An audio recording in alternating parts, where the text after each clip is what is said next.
ሰናየ መልእክት ፈዋሴ ዱያን ዘነሳይከ አክሊለ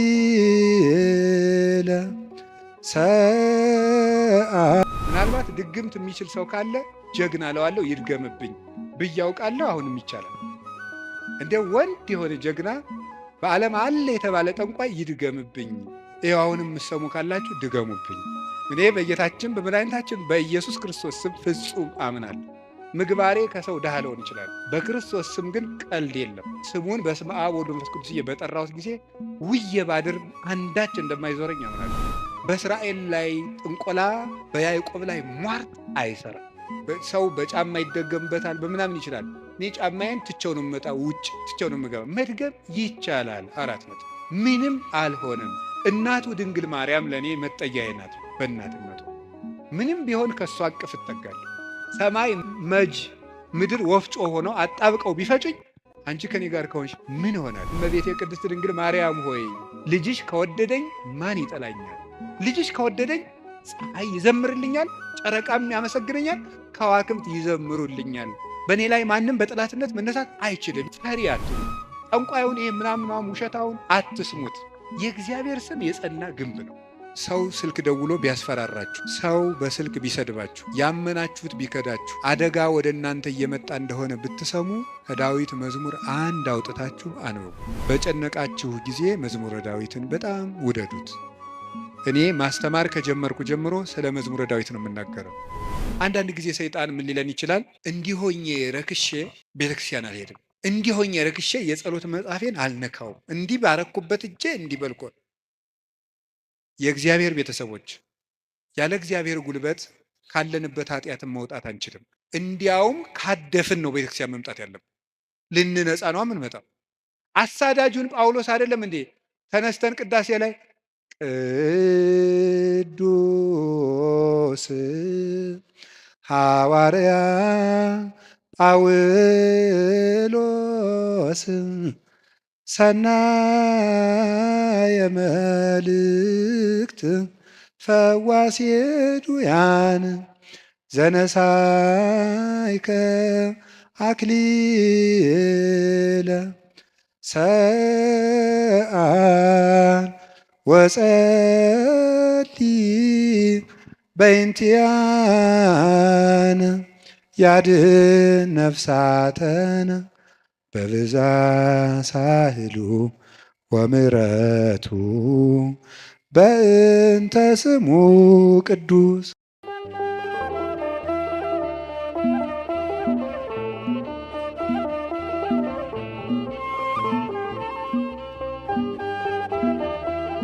በስመ አብ ወወልድ ወመንፈስ ቅዱስ አሐዱ አምላክ። በስመ አብ ወወልድ ወመንፈስ ቅዱስ አሐዱ አምላክ። በስመ አብ ወወልድ ወመንፈስ ቅዱስ አሐዱ አምላክ አሜን። ይትባረክ እግዚአብሔር አምላከ አበዊነ ቅዱሳን ዘሰባህ ምሕረቱ በላዕሌነ። ምሕረቱን ቸርነቱን ይቅርታውን በሕይወታችን ላይ ያጸናልን የአባቶቻችን ፈጣሪ የእኛም ፈጣሪያችን እግዚአብሔር ላደረገልን በልቡናችን አስበን በአንደበታችን ተናግረን ስለማንፈጽመው ቸርነቱ ሁሉ ስሙ የተመሰገነ ይሁን። የእናታችን የቅድስት ድንግል ማርያም የቅዱስ መስቀሉ የቅዱሳን መላእክት የቅዱሳን ነቢያት የቅዱሳን ሐዋርያት የቅዱሳን ጻድቃን በረከታቸው ረድኤታቸው ከሁላችን ጋር ይሁን። የእግዚአብሔር ቤተሰቦች ሁላችሁ አሁን ዘመኑ በፈጠረው በማስተላለፊያ መንገድ በሌላም ቦታ ሁናችሁ የእግዚአብሔርን ቃል የምትሰሙ ምእመናን ሁላችሁም ክርስቶስ ተንሥአ እሙታን አሰሮ ለሰይጣን ሰላም ኮነ።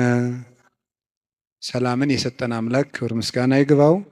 በመካከላችን ተገኝቶ እንዲያስተምረን ቅዱስ ፈቃዱ ይሁን።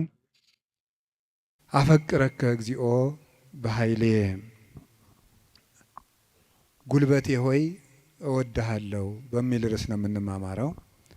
የቅዱስ ዳዊት መዝሙር መዝሙር 17 ቁጥር 1 ላይ የምናገኘው ኃይለ ቃል ነው። እስኪ ሁላችሁም አቤቱ ጉልበቴ ሆይ እወድሃለሁ በሉ። ደግማችሁ በሉ። አቤቱ ጉልበቴ ሆይ እወድሃለሁ በሉ። ሶስተኛ አቤቱ ጉልበቴ ሆይ እወድሃለሁ። እሺ መዝሙር 17 ቁጥር 1 ላይ ቅዱስ ዳዊት የተናገረው ኃይለ ቃል ነው። ሁላችሁም እንደምታውቁት ቅዱስ ዳዊት የእግዚአብሔር ፍጹም ወዳጅ ነው። በእንባው የሚታወቅ አባት ነው።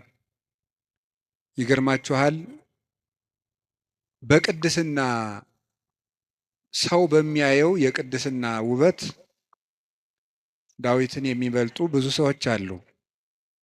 በልብ ውበት ግን ቅዱስ ዳዊትን የሚያህል ሰው የለም።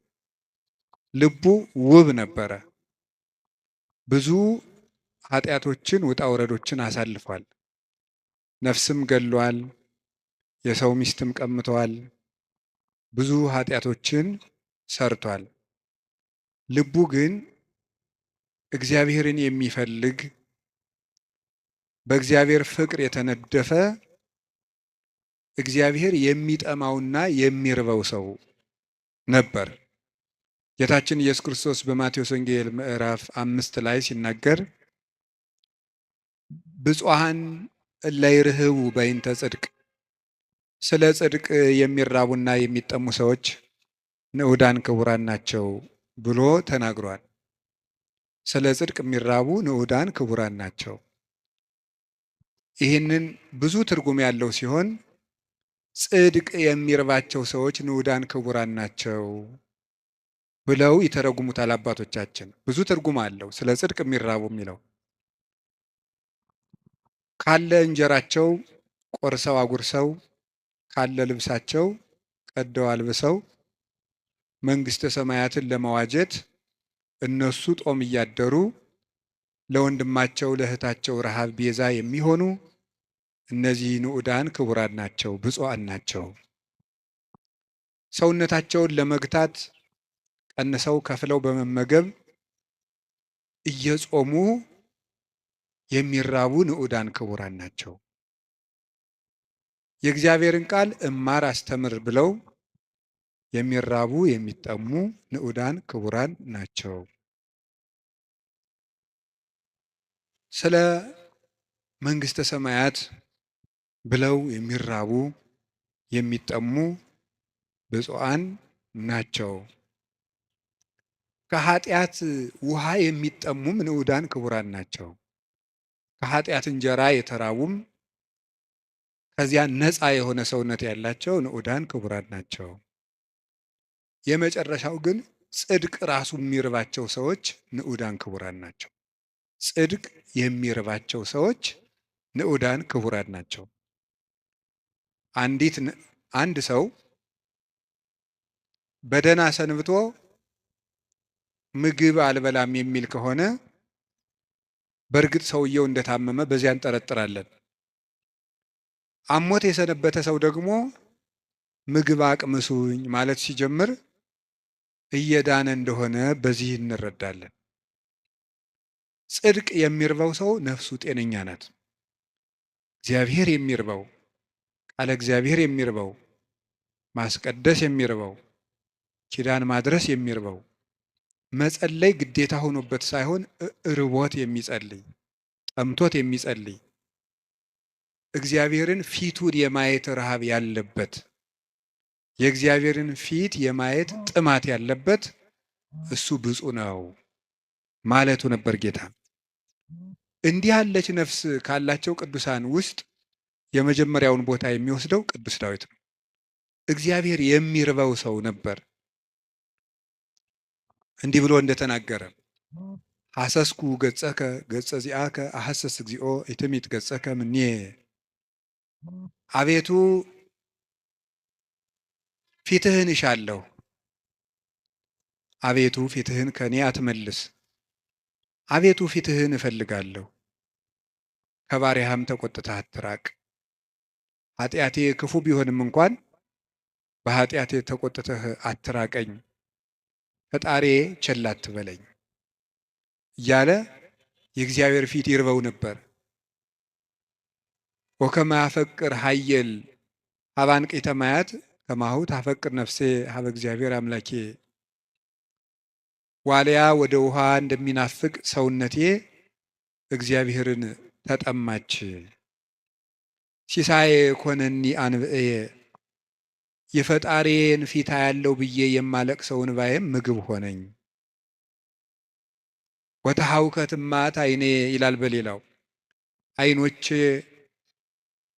ያንተን ፍርድ ከመፍራትና ፍቅርህን ከመፈለግ የተነሳ እንደ ተቆጡት ልጅ ብክን ብክን አሉ። ወአራስኩ ምስካቤ ወበአንበዬ አራስኩ ምስካቤ በእንባዬም አልጋዬን ምንጣፌን አርሰዋለሁ ያለ ይናገራል። በሌላኛው የመዝሙር ክፍሉ ደግሞ አምላኬ አምላኬ እገይስ ሀቤከ ፈጣሪ ሁልጊዜ በእግረ ልቡና ወደ አንተ ገሰግሳለሁ። ጸማት ነፍሴ ለከ ሰውነቴ አንተን ተጠማች። ማይዜ እበጽሕ ወእሬይ ገጾ ለአምላኬ ደርሼ የፈጣሪን ፊት የማየው መቼ ነው ይላል። እስከ ማይዜኑ ጊዜው ተረሳአኒ ለግሙራ አቤቱ ፈጣሪ እስከ መቼ ትዘነጋኛለህ?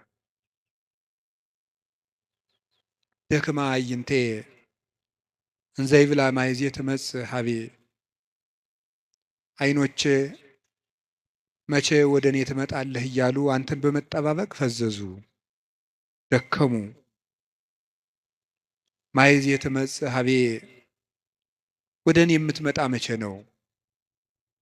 ወአሐውር በየዋህተ ልቤ ማእከለ ቤቴ አንተን በመጠበቅ በልቡና ቅንነት ጸንቼ እጠብቅሃለሁ። እግዚአብሔር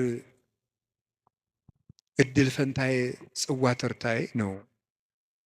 ያለ እግዚአብሔር ምግቡ፣ እግዚአብሔር ልብሱ፣ እግዚአብሔር መጠጡ ነበር።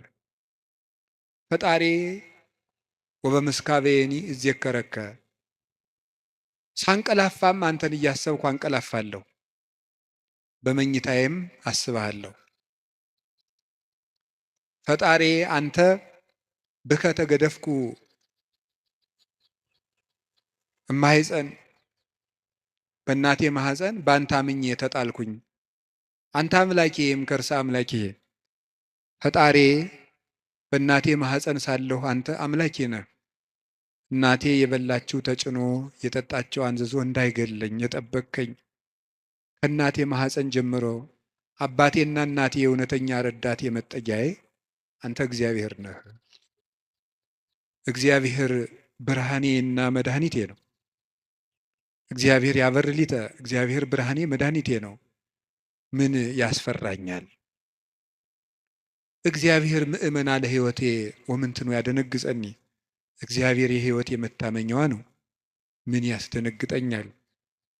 እመኒ ሮዱኒ ጸባይት ወመኒ ጸባአኒ ተአይን እየፈራሃኒ ልቤ ሀገር ተነስቶ በእኔ ላይ ቢከበኝ ልቤ አይደነግጥብኝም፣ በእግዚአብሔር እታመናለሁ እና። ወምስካየ ነውቱ አምላኩ ለያዕቆብ የያዕቆብ ፈጣሪ መጠጊያችን ነው። ወበይንተ ዘይንፈርህ ለማድለቅለቀት ምድር ወለመኒ ፈለሱ አድባር ውስተ ልበ ባሕር።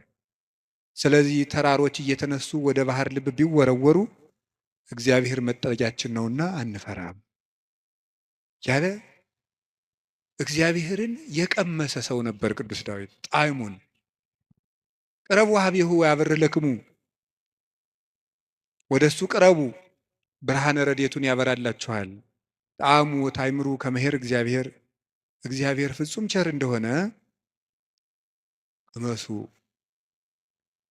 እግዚአብሔርን ከመውደዱ የተነሳ ቅዱስ ዳዊት አሐተ ሰአልክዎ ለእግዚአብሔር እግዚአብሔርን አንዲት ነገር ለመልኩት ወኪሐስስ እሷንም እሻለሁ። እግዚአብሔርን ደስ የሚያሰኘውን ነገር አውቅ ዘንድ በቤተ መቅደሱም አገለግለው ዘንድ። ቅዱስ ዳዊት እግዚአብሔርን ከመውደዱ የተነሳ ለእግዚአብሔር ልጅ ብቻ ሳይሆን ጉድፍ ሆኖ መጣልን ሳይቀር ይወድ ነበር።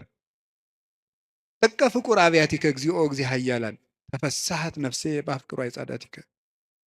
የኃያላን መላእክት ፈጣሪ እግዚአብሔር ሆይ ማደሪያዎችህ ቤተ መቅደሶችህ እንደምን የተወደዱ ናቸው። ሰውነቴ ቤተ መቅደስን በመውደድ ደስ አላት። አብደርኩ እትገደፍ ውስተ ቤተ እግዚአብሔር ምንበር ውስተ ቤተ ኃጥአን። በኃጥአን ድንኳን ቤት አዳራሽ ተመችቶኝ ከሚኖር በእግዚአብሔር ቤት ብጣል እንኳ ደስ ይለኛል ይላል ቅዱስ ዳዊት። እግዚአብሔርን አመስግኖ የማያልቅበት ነው። በተስፋ ባሕቲትከ አኅደርከኒ፣ በአንተ አለኝታ አንተ ብቻ ባለኝታ አሳደርከኝ። በአንተ አምኜ እሰክም ወነውም፣ ዓይኖቼንም በአንተ አምኜ እከድናቸዋለሁ።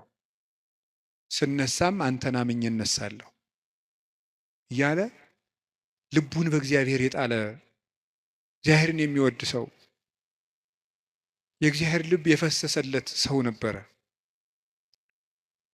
እንደ አባት ሲቆጣው ብክን ብሎ የሚደነግጥ፣ በፍቅሩ የተነደፈ ርኅሩህ፣ ጠላቶቹንም ስለ እግዚአብሔር ብሎ የሚወድ የጌታችን የኢየሱስ ክርስቶስ ወንጌል ምልክት የነበረ አባት ነው ቅዱስ ዳዊት።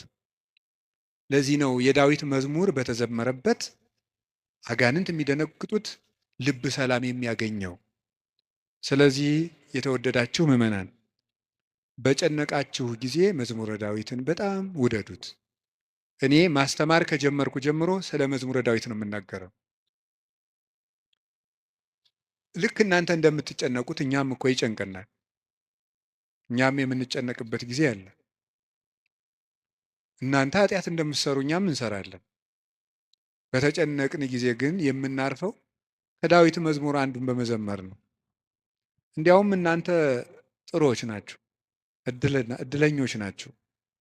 እናንተ ቢጨንቃችሁ ወደ አንድ ቄስ ሄዳችሁ ትናዘዛላችሁ። ቄስ ሲጨንቀው ግን ወደ ማን ይሄዳል? ጳጳሱ ቢጨንቃቸው ከፓትርያርኩ ይሄዳሉ። ፓትርያርኩ ቢጨንቃቸው የት ይሄዳሉ? በወንበር መቀመጥ ዕዳ ነው። አባት መሆን ሌላውን አጽናንቶ ራስ መጽናኛ ደግሞ ይቸግራል። የዚያን ጊዜ መጽናኛ የቅዱስ ዳዊት መዝሙር ነው እና ያልሆነ ሰው ስልክ ቢደውልላችሁ ማለት ሰው ስልክ ደውሎ ቢያስፈራራችሁ፣ ሰው በስልክ ቢሰድባችሁ፣ ያመናችሁት ቢከዳችሁ፣ አደጋ ወደ እናንተ እየመጣ እንደሆነ ብትሰሙ ከዳዊት መዝሙር አንድ አውጥታችሁ አንብቡ። እዚህ የመጣችሁት ለሕክምና ነው እንጂ እንደ አሬዎስፋጎስ አደባባይ አሬዎስፋጎስ አደባባይ የሚባል አለ ግሪክ ውስጥ። ዛሬ ምን አዲስ ፍልስፍና ይነገር ይሆን ተብሎ ህዝቡ ሁሉ አዲስ ወሬ ለማዳመጥ የሚሄድበት ነው። ስለዚህ መምህር ገሌ ምን ይሰብክ ይሆን ብላችሁ መቼስ አልመጣችሁም። ከብዙ ስራችሁ ከጠበበ ሰዓታችሁ ምናልባትም አንዳንዶቻችሁ ለመኖር ከተቸገራችሁበት ሳንቲማችሁ በታክሲ አውጥታችሁ ነው የምትመጡት። ይህንን እረዳለሁ። እኔ አንዳንድ ጊዜ የገጠር ሰው ያሳዝነኛል፣ አንዳንድ ጊዜ የከተማ ሰው ያሳዝነኛል። የገጠር ሰው የሚያሳዝነኝ በሚያሳዝንበት ነው፣ ለእነሱ ነግራቸዋለሁ። የከተማ ሰው አንዳንድ ጊዜ የሚያሳዝነኝ ደግሞ በተለይ ታክሲ የሚሰለፍ ሰው ያሳዝነኛል። እውነቴን አይደል የምነግራቸው፣ አልዋሽም። ሰው ሲሰራ ውሎ እቤቱ ለመግባት ደግሞ ታክሲ ተሰልፎ ብር ይዞም ለካ ደግሞ መሄድ ያቅታል። ወረፋው ደግሞ 1 ሰዓት 2 ሰዓት ደግሞ ይፈጃል። እንደገና ሄዶ ምን ብሎ ታክሲውም ተወዷል አሉ። ከዚያችሁ ግን ይሄ በታምር ነው ሰው የሚኖረው፣ በታምር ነው። ካልሰረቃችሁ በቀር በታምር ነው እየኖራችሁ ያላችሁ፣ አንዳንዱን ማለት ነው። እና በዚህ ሁሉ ነገር መሀል የመጣችሁት ለሕክምና ነው። ሊታከም የሄደ ሰው የታዘዘለትን መድኃኒት ሲውጥ ነው ድህነት የሚያገኘው። አሁን የምነግራችሁን ነገር አድርጉት፣ እረፍት ታገኛላችሁ። በተጨነቃችሁ ጊዜ ሞባይላችሁን ከፍታችሁ የሆነ ነገር ወደ ማዳመጥ አትሂዱ። መዝሙረ ዳዊት መኪና ያላችሁ ሰዎች ካላችሁ መኪናችሁ ውስጥ እቤት እንዳለው ሁሉ መኪናችሁ ውስጥ ራሱ አንዱን ችሎ የማይወርድ አንድ መዝሙረ ዳዊት ቢኖራችሁ ጥሩ ነው። የሆነ ወረፋ እንኳን እስከምትጠብቁ የነዳጅ ወረፋም ሊሆን ይችላል አላውቅም። መኪና ውስጡ ናችሁ 3 መዝሙር ዘምሩ። መስሪያ ቤት ገብታችሁ ወረፋ እስኪደርሳችሁ 1 መዝሙርም ዘምሩ፣ የዳዊትን መዝሙር። ይገርማችኋል፣ መንገዳችሁ ሁሉ ብርሃን ይሆናል። እውነቴን ነው የምነግራችሁ። መቼም ስብከት ድራማ አይደለም። በቅድስና ሕይወታችን አባቶቻችን አንመስልም። በእውነት እኔ በግሌ ብዙ የጎደፉ ኃጢአቶች ይኖሩብኛል። ግን በጸሎት በኩል ያልሞከርኩትን አልሰብክም። ስለዚህ መዝሙረ ዳዊት አጽናንቶኝ ነው እንጂ የምናገረው ያነበብኩትን አይደለም የምናገረው። የሆነውን ነው የምነግራችሁ። ይጠቅማቸዋል። መዝሙረ ዳዊት አንብቡ። ሰው ላይ አትጠጉ፣ በሰውም አትሸበሩ። እግዚአብሔር ክንድ ላይ እረፉ። ያንን ደግሞ የሚሆነው መዝሙረ ዳዊት ስታነቡ ነው። ዘምሩ። የዳዊት ሲጨንቃችሁም መዝሙረ ዳዊት አንቡ፣ ደስ ሲላችሁም አንብቡ። እግዚአብሔር ደስ ሲለን እሱን ማስታወሳችንን ይፈትነናል። ሲከፋን አኩርፈን አለመውጣታችንን ይፈትነናል። ስለዚህ ሲከፋን የምንዘምር እሱ እግር እንገኝ። ምንድነው? ሴት በሚያስጨንቅ ስቃይ ትወልዳለች፣ ወልዳ ስትጨርስ ከባሏ እግር ትገኛለች ይላል። ኦሪት ዘፍጥረት ያለው አይደለም? በምጥ ወልደሽ በስቃይ ወልደሽ ፈቃድሽ ወደ ባልሽ ይሁን ያለ። በስቃይ ትወልዳለች፣ ወልዳ ስትጨርቅ ከባሏ ጋር ትውላለች። ይሄ ማለት አንዲት ነፍስ በመከራ ተጨንቃም ከሙሽራዋ ክርስቶስ እግር ነው መገኘት ያለባት። ትርጉሙ ይሄ ነው፣ መንፈሳዊ ትርጉሙ። የቅዱስ ዳዊት መዝሙር ደግሜ ነው የምነግራችሁ። አሁን ምናልባት እዚህ ቤተ ክርስቲያን ውስጥ ተመልሼ ብመጣና ባስተምር ሌላ ቀንም ስለ መዝሙረ ዳዊት ልናገር እችላለሁ። ቅዱስ ዮሐንስ አፈወርቅ ምን ይላል? ስብከት እንዳሻሽል ከፈለጋችሁ እናንተ ያለባችሁን ችግር አሻሽሉ ብሏል። እናንተ በተመሳሳይ ሁኔታ እየኖራችሁ ተመሳሳይ ርዕስ አትስበከን አትበሉኝ። ስለዚህ የእናንተ ሕይወት መጀመሪያ የነገርኳችሁን ችግር ከለቀቀ አሁን ደግሞ አዲስ ስብከት ይዤ እመጣለሁ ይላል። ስለዚህ በዚህ ዘመን ሩቅ ነገር ምንድን ነው ቢባል ተስፋ ነው። ተቆጥቼ መስበክን ያሁን እየተውኩ መጥቻለሁ። ኑሮው ተቆጥቶት ይሄ ሰው ጦርነት ተቆጥቶት ምን እናርገው ብዬ ዝም ብዬ ተስፋ ነው የምነግራችሁ። እና ለተስፋ ደግሞ የቅዱስ ዳዊት መዝሙር ፍጹም መሰላል ነው። ምዕመናን ፈትኑና ውቀሱኝ። ማታ ማታ አንድ መዝሙረ ዳዊት ድገሙ። ከመተኛታችሁ በፊት እንደው 1 ሰዓት 2 ሰዓት 3 ሰዓት በቃ ከስልካችሁ ፍሪ መሆን አለባችሁ። መዝሙረ ዳዊት አንብቡ። እግዚአብሔር ከእናንተ ጋር ይሆናል። ቅዱስ መቃርስ ምን ይል ነበር? ጌታዬና አምላኬ መጠጊያዬ ኢየሱስ ክርስቶስ ሆይ ይህንን ሌሊት የማድርበት ጉልበት የለኝም። ሌሊቱን እንዴት እንደማድር አንተ ታውቃለህ። አንተ ከኔ ጋር ሁን፣ በፈቃድህ አሳድረኝ ብሎ ይጸልይ ነበር። ስለዚህ የቅዱስ ዳዊትን መዝሙር ጸለያችሁ አንብባችሁ ተኙ። ማለዳችሁን እግዚአብሔር ማታውን የቀደሰ ሰው ማለዳውን ይቀድሳል። ማታችንን ካበላሸ ነው ማለዳችንም ይበላሻል። ማለዳችን ከተበላሸም ማታችን ይበላሻል። ማለዳም በመዝሙረ ዳዊት እንጀምር ሲሆን አንዳንድ መዝሙራትን በቃላችሁ አጥኑ። ስንት ነገር ተሸመድዶ የለ እንዴ? ሐሜት እኮ አሁን ስንት ሰው ያውቃል ሰው። እኔ እንደው አንዳንድ ጊዜ ይገርመኛል ሰው ወሬ እንዴት አድርጎ እንደሚይዝና ቃለ እግዚአብሔር አጥና ሲሉት ግን ወር አይዘውም። ሐሜት ግን በ5 ደቂቃ ስንት ሐሜት ይሸመድዳል።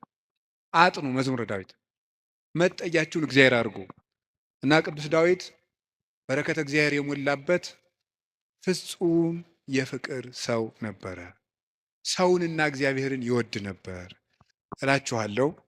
የቅዱስ ዳዊት በረከቱና ረድኤቱ አሸናፊነቱ ጭምር ከሁላችን ጋር ይሁን። ቅዱስ ዳዊት ጠላቶቹ ሁሉ ተሸንፈውለት እረፍት ካገኘ በኋላ የዘመረው መዝሙር ነው ይባላል። መዝሙር 17 ጠላቶቹ ሁሉ አርፈውለት የዘመረው መዝሙር ነው ይላል። በእኛም ላይ የሚነሳብንን ነገር ሁሉ እግዚአብሔር ያሳርፍልን፣ እረፍት ይስጠን መድኃኔዓለም። ስለዚህ ምን አለ? አቤቱ ጉልበቴ ሆይ ተናገሩ እንጂ በሉ ሁላችሁ። እኔን መሰላችሁ እንዴ? እግዚአብሔርን እኮ ነው። በሉ እሺ። አቤቱ ጉልበቴ ሆይ በሉ። እሺ ማን ነው እንደዛ የሚለው? እግዚአብሔርን። በጣም የሚያስደንቅ ነገር ነው። እኔ እንግዲህ 3-4 ነጥቦችን ልንገራችሁ። እግዚአብሔር ለምንድን ነው ጉልበት የሚባለው የሚለውን ለምነግራችሁ። አፈቅረክ እግዚኦ በኃይሌ፣ ኃይልን ስላደረክልኝ አመሰግንሃለሁ ነው የሚለው። ኃይልን ስላደረክልኝ አመሰግንሃለሁ። ግዕዙ እንደዛ ብሎ ይፈተዋል። አንድምታችን አንድም ስላደረክልኝ ኃይል አመሰግንሃለሁ፣ አንድም ኃይልን የምታደርግልኝ ነህና አመሰግንሃለሁ። ያለፈውንም የሚመጣውንም እስካሁን ኃይልን ስላደረክልኝ አመሰግንሃለሁ፣ ነገም ኃይልን ስለምታደርግልኝ ቀድሜ አመሰግንሃለሁ። ሲናገር እግዚአብሔር ኃይልየ ወፀወኔ ወመዳኔ፣ እግዚአብሔር ኃይልየ፣ እግዚአብሔር መጠጊያዬ፣ እግዚአብሔር መድኃኒቴ ነው ይላል። እግዚአብሔር ኃይሌ ነው፣ እግዚአብሔር መጠጊያዬ አምባዬ ነው፣ እግዚአብሔር መድኃኒቴ ነው። ሊቃውንት ሲፈቱት እግዚአብሔር ብዋጋ ማሸነፊያዬ ጋሻዬ፣ ብሸሽ መጠጊያዬ ነው ይላል። ሰልፍ በመጣ ጊዜ ድል የምነሳበት እሱ ነው። በሸሸው ጊዜ የማመልጥበት መጠጊያ እሱ ነው። የሚያድነኝም እሱ ነው የሚለውን ሊቃውንት ሲተረጉሙት የማያድን አምባ አለና ይላሉ። የማያድን አምባ አለና እግዚአብሔር ግን የሚያድን አምባ ነው ይላል። ብዙ ሰዎች የተጠጉበት አምባ ሁሉ አላዳናቸውም። አይታችሁ እንደሆነ ማለት ነው። እየሰማችሁ ነው? አዎ። የተጠጉበት አምባ ሁሉ አላዳናቸውም። እንዲያው ብዙ ሰዎችን ሰው ሲያሰቃዩ የነበሩ ነገስታትን ሁሉ አንዳንድ ጊዜ ነገስታትን፣ ኃያላን ሰዎች፣ ንፉግ ባለጸጎች፣ እነዚያን ሁሉ ታሪክ እንደው ቁጭ ብዬ ሳስበው ብዙዎቹ ያ ነገራቸው እንዳጠፋቸው ነው የምታዩት። ጉድጓድ ውስጥ ከተማ ሰርተው የሚኖሩትን ሁሉ መርምሮ አውጥቶ አንጠልጥሎ የሚገል ጥሎባቸዋል። ሁሉንም ማለት ነው። የማያድን አምባ አለና 100 ኪሎ ሜትር የምድር ውስጥ ከተማ ቢሰራ አንድ ሰው አይድንም። እግዚአብሔር ፊት ከሆነ ግን መሀል ላይ እዚህ መሀል ከተማ ላይ ምንም አይሆንም። በህዝብ መሀል ተሰውሮ ምንም አይሆንም። ዛሬ አቡነ ገብረ መንፈስ ቅዱስ ናቸው እንደምታውቁት። አቡነ ገብረ መንፈስ ቅዱስን አንዱ መነኩሴ ሂድና ጾም እንዲህ ያለ ቤተ ክርስቲያን ቅዳሴ ቀድሰን አሉት። አይ እንዴት አድርጎ ይሆናል? መነኩሴው በአብይ ጾም ከተማ ለከተማ እየዞረ ይሉኛል አሉ። ምእመናን ከባዶች ናቸው እኮ ለማማት አይደለም። እኔ ግን ምእመናን አንድ ነገር መናገር እፈልጋለሁ። እሱ ምንድን ነው? እኔ አሁን እግዚአብሔር ጸሎታችን አልሰማን ያለ የሚመስለን በካህናት ላይ ያላችሁ እምነት እየቀነሰ ስለመጣ ነው። እውነት ነው፣ እኛ ኃጢአት እንሰራለን። ግን ኃጢአታችን ለራሳችን ትታችሁት እናንተ በእግዚአብሔር ብታምኑ ትጠቀሙ ነበር። ግን ነውር ለቃሚ ሆናችኋል። ከዚያ የተነሳ አትጠቀሙ። እኔ አሁን ሰሞኑን አይቻለሁ። የሄድኩበት ሀገር ገብቶ ይቀድሳል። ቀድሶ ሲወጣ ሲጋራ እያጨሰ ነው የሚሄድ ቄሱ። አሁን የኢትዮጵያ ካህናት ይሄን ብታየው አትሰቅሉንም? መሀል ከተማ ላይ አይ ጳጳስ ሲያጨስ ነው አይቻለሁ። ጳጳስ እያጨሰ ምን ትላላችሁ እስቲ? አሁን ጳጳሱ ሲጋራ እያጨሰ ቡል እኔ ጳጳሳት ያጭሱ የሚል አዋጅ አልናገሩም። እነሱም አይሰሙኝም ብል ራሱ እነሱም አይሰሙም። የኛ ጳጳሳት እኔ አያደርጉም አይሰሙም። ግን ማለት የፈለግኩት ሲጋራውን ቡል እያደረገ መጥተው እጁን ሳም አድርገው ትሄዳሉ ምእመናን። እኔ በዓይኔ እኮ ነው ያየሁት። ትናንት ራሱ አይቻለሁ። ዛሬ ጠዋት ነው የገባሁት። እነሱ እንደዛ ነው የሚያደርጉት። እግዚአብሔር ጋር እንጂ ሰው ነውር ላይ አይደለም የሚንጠለጠሉት። ጉልበታችን መምጣት ያለበት ወደ እግዚአብሔር ነው። እንድንጠቀም መጠጊያ ማድረግ ያለብን እግዚአብሔርን ነው። የዘመን ጉዳይ እንጂ ማንም ሰው ከእግዚአብሔር ተለይቶ የተጠጋበት አምባ ሁሉ አይረባውም፣ አይጠቅመውም። ከእግዚአብሔር የተጠጋ ግን ይኸው ኤልዛቤልን ታውቋታላችሁ አይደለም? ናቡቴን እንደዚህ አድርጋ አስገድላ፣ እሷ ግን በግንብ የተሰራ ምርጥ ቤት በዘመኑ ድንጋይ ተወርሮ የማይፈነቅለው ቤት በሙሉ ሰርታ፣ ሰረገላ የማይገባበት ቤት ፈርሳ፣ ቤት ሰርታ፣ በጦር የማይወጋ ቤት ሰርታ፣ ይገርማችኋል፣ ገለው አውጥተው በመስኮት ነው እንዲያውም ጎትተው የጣሏት። ደሟንም ውሻ ነው የላሰው። መጽሐፍ ቅዱስ ይናገራል። ይሄ የሚያድን አምባ እግዚአብሔር ነው። የሀብት አምባም አያድንም፣ የዘመድ አምባም አያድንም፣ የጦር የሰረገላ አምባም አያድንም። አንድ ሰው ብዙ ቀን ክፉ ነገር አልደረሰበትም ማለት መጨረሻው ያምራል ማለት አይደለም። ጽዋው ሞልቶ እስኪፈስ እግዚአብሔር ሊታገስ ይችላል። ትዕግስቱን የፈጸመለትና ሰው በቸርነቱ መጠቅመጥ ያቃተውለት ግን የፍርዱን ጽዋ ይቀዳዋል። የሚያድን አምባ እግዚአብሔር፣ እግዚአብሔር አምባዬ ነው ተጠግቼ የማልፍበት። የሚያድን አምባዬ እግዚአብሔር፣ ዘመድም ስልጣንም ወገንም የጓደኛ ብዛትም መሳሪያም አያድንም። የሚያድነው እግዚአብሔር። ለዚህ ነው ኃይሌ ወፀወኔ ብሎ ወመድኃኔ የጨመረበት። የሚያድን አምባዬ፣ አምላኬ ረዳኤ ወቱ የከልቦቱ፣ ፈጣሪዬ እውነተኛ ረዳቴ ነውና እታመንበታለሁ። እውነተኛ ረዳቴ ነው ብሏል። እውነተኛ ረዳቴ ነው ሲል እውነተኛ ረዳት ማለት ምን ማለት ነው? እውነተኛ ረዳት ለምሳሌ አሁን ሰው እንጀራ አብልቶ እያበላ ብር ሰጥቶ ብር የሰጠውን ሰውዬ ቪዲዮ ይቀርጻል። ልብስ አልብሶ ቪዲዮ ይቀርጻል። አሁን ደግሞ በእነዚያ ሰዎች ላይም አትፍረዱ። እንደዚህ ስላችሁ አንድ ሰውዬ ነበር ቅዱስ ዮሐንስ አፈወርቅን ሂዶ እንዲህ ያለው፣ መምህር ሆይ ምጽዋት መመጽወት እወዳለሁ፣ ስመመጸውት ደግሞ ስመሰገን ደስ ይለኛል። ስለዚህ ውዳሴ ከንቱ ካለበት ጽድቁ አይጠቅመኝም ማለት ነው። ምጽዋቱን ልተወው ትላለህ ወይስ እንዴት ታላድርግ አለው። ተወው አለው። አይ ምጽዋቱን ተወው ካልከኝ ማነው ውዳሴ ከንቱን ተወው ካልከኝ ምጽዋቱን ምተዋለሁ አለው። በል እንግዲህ ከነ ውዳሴ ከንቱ መጹት አለው። ምክንያቱም ሰው አዝመራ ዘርቶ ምንም ባይጠብቀው ለእሸት ያህል ጥቂት ጥቂት አያጣም። አንተም ከነ ውዳሴ ከንቱ ስጥ ዝም ብለህ፣ እግዚአብሔር በረዴቱ ዋጋ አይነሳህም አለ።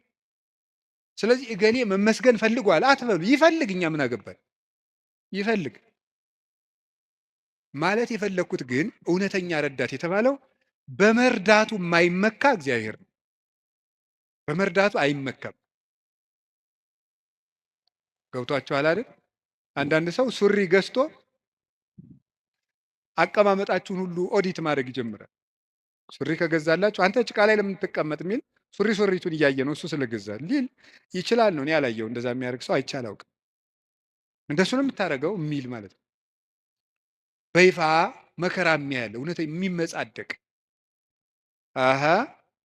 ኧረ እንረጋጋ።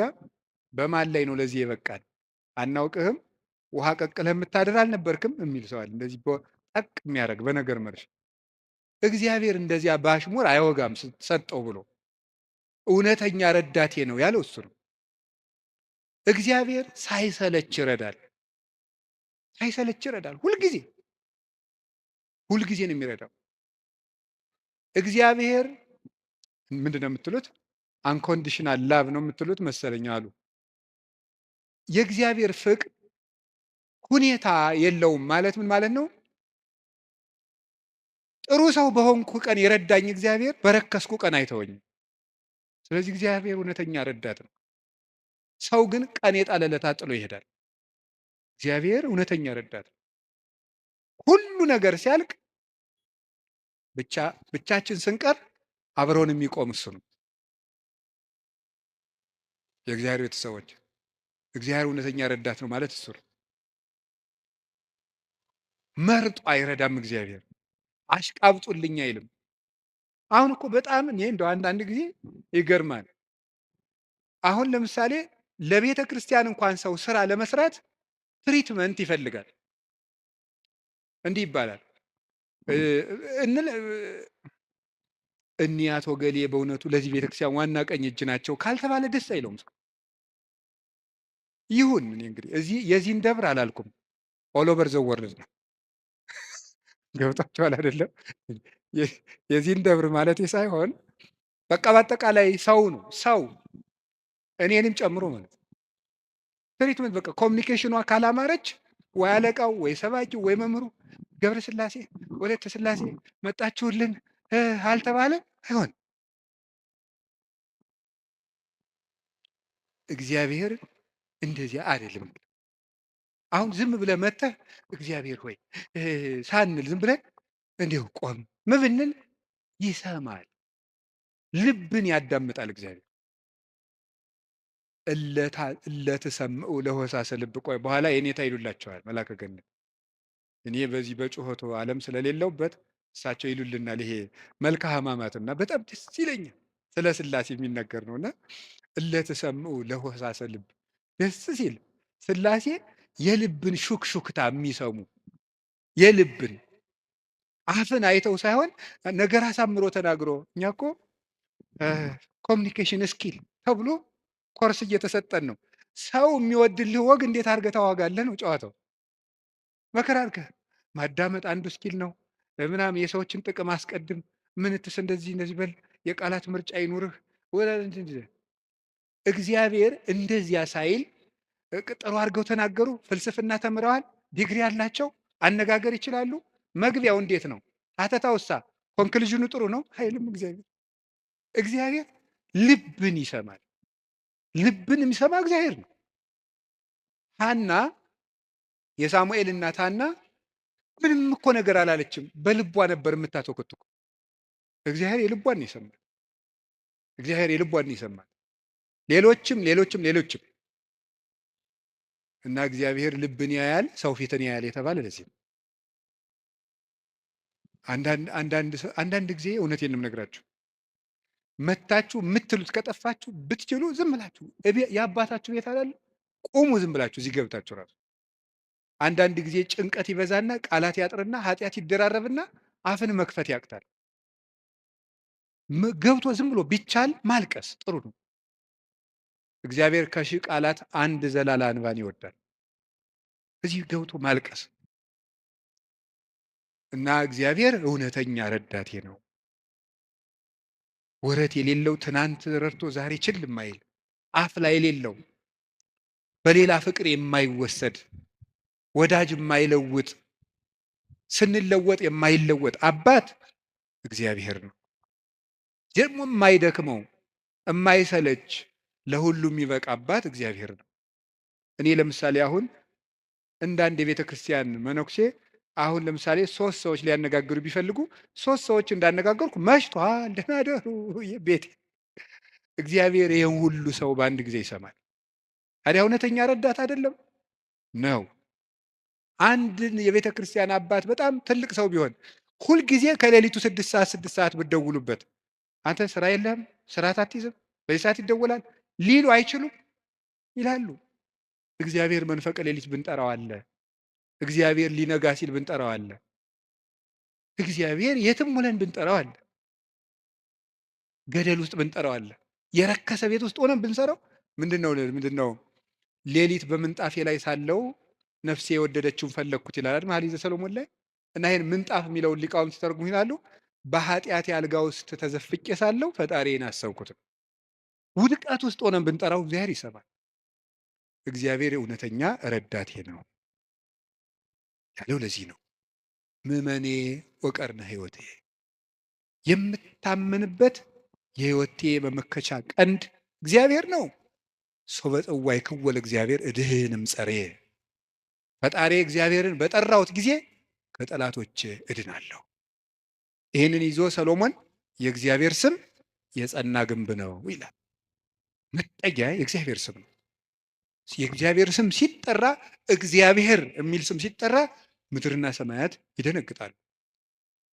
ኢየሱስ የሚል ስም ሲጠራ ምድርና ሰማያት ይደነግጣሉ። ፊልጵስዩስ ምዕራፍ 2 ላይ አለላችሁ ከመለስሙ ለእግዚእነ ኢየሱስ ክርስቶስ ይስግድ ኩሉ ብርክ ዘውስተ ሰማይ ወዘውስተ ምድር ወዘበታሕቲሃ ለምድር። ለኢየሱስ ክርስቶስ ስም በሰማይና በምድር ከሰማይ በላይና ከምድር በታች ያለ ጉልበት ሁሉ ሊንበረከክ ይገባል። ለአንድ መነኩሴ ገዳም ሲገባ ከሚሰጠው ትምህርት አንዱ የኢየሱስ ክርስቶስን ስም መላልሰ መጥራትን አታቋርጥ ነው የሚባለው። የኢየሱስ ክርስቶስን ስም ኢየሱስ ክርስቶስ ጌታዬ ኢየሱስ ክርስቶስ ወይ ማረኝ ብዙ ቀን እናገራለሁ። እንዲህ ኢየሱስ ክርስቶስ የሚለው ስም ዝም ብሎ የሚቀር ስም አይደለም። ዲያብሎስ የሚፈራው ኢየሱስ የሚለውን ገና ሳይጨርሰው ቅዱስ እንጦንስ ነበር የከበቡት አጋንንት የተበተኑት። በገድለ ቅዱስ እንጦንስ እንደተጻፈ ክርስቶስ ኢየሱስ አማኑኤል እግዚአብሔር ብሎ መጥራት ዝም ብሎ አይደለም። በፍቅር ጥሩት፣ ጉልበት ይሆናቸዋል። ስለዚህ ጉልበቴ ሆይ እወድሃለሁ ያለው ከዚህ የተነሳ ነው። የእግዚአብሔርን ስም በጠራሁት ጊዜ ከጠላቶች እድናለሁ። ፈሪ አትሁኑ፣ ጠንቋይ አትሁኑ። ውሸታም ነው ጠንቋይ፣ አትፍሩ። ምናልባት እደግምባችኋለሁ ምናምን ምናምን ቢል ምንም አትፍሩ። አሁን ይሄ ድሮማ ምን ያደርገ ይሄ ጠንቋዩ ሁሉ ጨው በቂጣ ቅቤና በርበሬ አንድ ላይ ሆኖ በገጠር በነገራችሁ ላይ ጨው የሚባል በርበሬ ነው እና በጣም ይገርማል። እና በጨው እንጀራ በላው ካልክ ሳልት አይደለም እንትን ነው በርበሬ ነው። እና በጨውና በቅቤ ተቀብቶ ቂጣ ያንን ያዞሩና አጋንንቱ ምናምን ብለው ደጋሞ ቱቱቱቱ ብለው መንገድ ላይ በቃ እያማተበ መብላት ቄስ ተማሪ ተመስገን እያሉ በስመ አብ ወወልድ ወመንፈስ ቅዱስ ግጥም አድርጎ የሰይጣን እንጀራ የለውም። ማን አባቱ ነው ለሰይጣን እንጀራ የሰጠው? ይቅርፋታም ድሃ ምንም የለውም። ማምላክን ሰይጣን ደግሞ የት አባቱ ነው እንጀራ ያለው? ደግሞ እሱ መቼ የቆፈረውን መቼ የፈጠረውን እንጀራ ነው። እንጀራን ለሰይጣን አትስጡ፣ ምንም ለምንም አትስጡ።